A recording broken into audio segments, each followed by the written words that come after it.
Mr. Hayes, let me see if I've got this straight. You come into my courtroom suing the one person actually working, claiming he's just an employee. But your own messages prove you knew you were partners. But that's not the worst of it. Oh, not by a long shot. You did all of this while your own brother, the man who built this business for you, was fighting for his life. You didn't just see him as an employee, you saw him as a machine, and you got angry when the machine had the audacity to get sick. It sounds straightforward until you learn that the owner is a brother who has never worked a day in his life, and the employee being sued is the younger brother who has carried the entire business on his back. A compelling story of betrayal if you only hear one side. In Judge Helen Carter's courtroom, the tension is palpable. The plaintiff is Ethan Hayes, the older brother, dressed in a sleek designer suit, looking every bit the successful entrepreneur. The defendant is his younger brother, Liam Hayes, whose exhaustion is visible in the wary lines around his eyes. Judge Carter begins. Mr. Ethan Hayes, you are suing your own brother, Mr. Liam Hayes, for not working enough hours, causing your business to be affected. Please proceed. Ethan stands, his voice full of self-assured victimhood.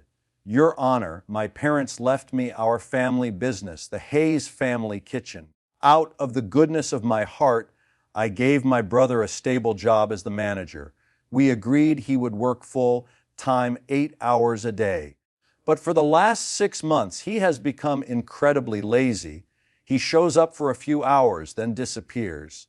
Customers are complaining, revenue is down. His negligence is sinking my business. I am suing him for $50,000 in lost revenue and damages to my business's reputation.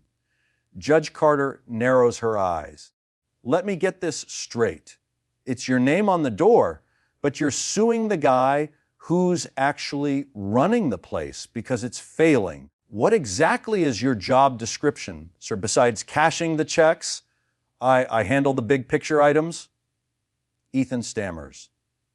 Meeting with partners, building strategy. Judge Carter nods sarcastically. Right, very important strategies. All right, Mr. Liam Hayes, your brother, the big picture strategist, says you're lazy and sinking his ship. Tell me your side, and don't waste my time. Liam stands, looking first at his brother, then turning to the judge. His hands tremble slightly as he holds his documents. Your Honor, employee, I have never been an employee. He is my brother. Our parents told us this business was for both of us. And for the past 3 years, I wasn't a manager. I was a slave. And with those words, the entire courtroom fell silent. The lawsuit about money and hours had just become about life and death. I worked 14, sometimes 16 hours a day. Liam continues, his voice thick with suppressed resentment. I handled the kitchen, the staff, the suppliers, the end-of-day cleaning. I did everything. And him, he was the owner. He'd show up once a week to take cash from the register for his partner meetings, which were really just trips to the golf course. He used the company credit card to pay for a ski trip to Aspen and a $5,000 designer watch, all listed under business expenses, all while paying me less than the head chef. So yes, Your Honor, Liam concludes, for the past 6 months, I stopped working 14 hours a day. I started working the 8 hours a normal employee would. I got tired of working myself to the bone to fund his lavish lifestyle. Judge Carter leans forward. So you made a decision to work a standard 8-hour day. Is that an accurate summary, Mr. Hayes? Liam hesitates, a flicker of deep pain crossing his face. Not exactly, Your Honor. Speak up, the judge says, her voice softening slightly. What does not exactly mean? Liam takes a shaky breath, his voice dropping. For the past 6 months, I haven't even been able to work a full 8 hours.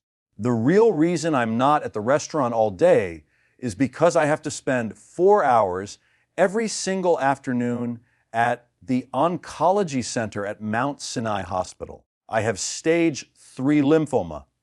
I'm undergoing chemotherapy. A collective gasp ripples through the courtroom. The revelation hangs in the air, heavy and devastating. Ethan, the plaintiff, looks utterly stunned, not with sympathy, but with the dawning horror that his entire case has just been obliterated. Judge Carter's expression shifts from judicial sternness to one of quiet shock. She turns to Liam. I am very sorry to hear that, son.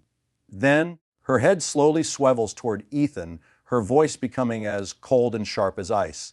Mr. Ethan Hayes, your brother is battling cancer, and you are suing him for not working enough hours to fund your lifestyle. Did you have any idea about this? Well, he mentioned he had some appointments. Ethan stammers, avoiding everyone's gaze.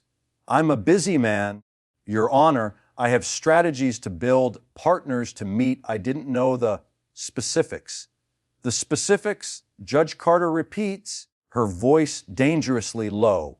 The specifics, sir, are that while your brother was in a hospital chair being pumped with chemicals to save his life, you were worried you couldn't afford your next golf trip. Is that about right? Ethan, desperate, doubles down on his only remaining argument. This is a distraction!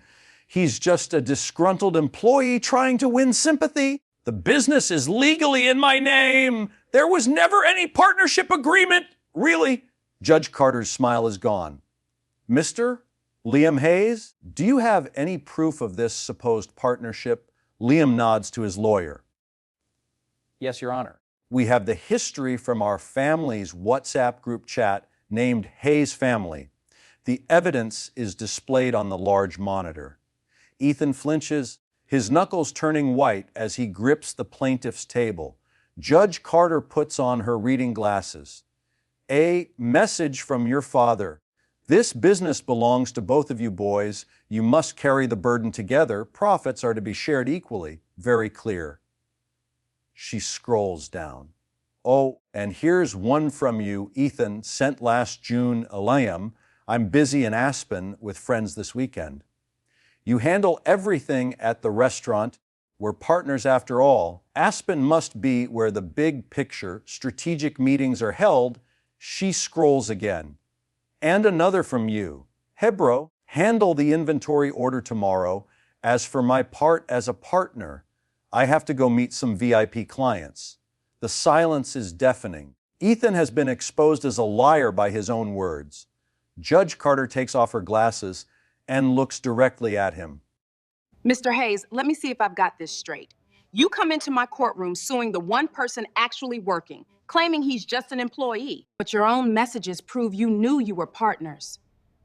But that's not the worst of it. Oh, not by a long shot. You did all of this while your own brother, the man who built this business for you, was fighting for his life. You didn't just see him as an employee, you saw him as a machine, and you got angry when the machine had the audacity to get sick. She pauses, her voice shaking with controlled fury. You didn't sue a lazy manager. You sued a cancer patient. The audacity is monstrous. She bangs her gavel, the sound echoing with finality. Case dismissed! This isn't just a frivolous lawsuit. It's a disgrace. You wasted this court's time with this garbage. Furthermore, she continues, I am looking at the evidence presented by your brother.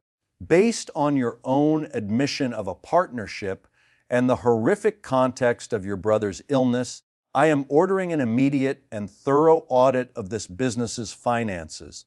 And I am advising you, Mr. Liam Hayes. She turns to the defendant to file a countersuit for every penny of back pay, every dollar of profit your brother stole, and for the emotional distress caused by this malicious lawsuit.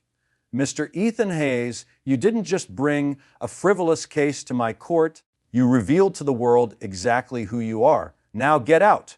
A courtroom isn't just a place where laws are judged. Sometimes it's where human character is laid bare. Ethan Hayes' lawsuit was never about lost hours or declining profits. It was a test of compassion, of decency, and of the most basic duty we owe to those we love. In the end, the judge's gavel didn't just end a case, it delivered a moral verdict on a soul that had failed that test miserably.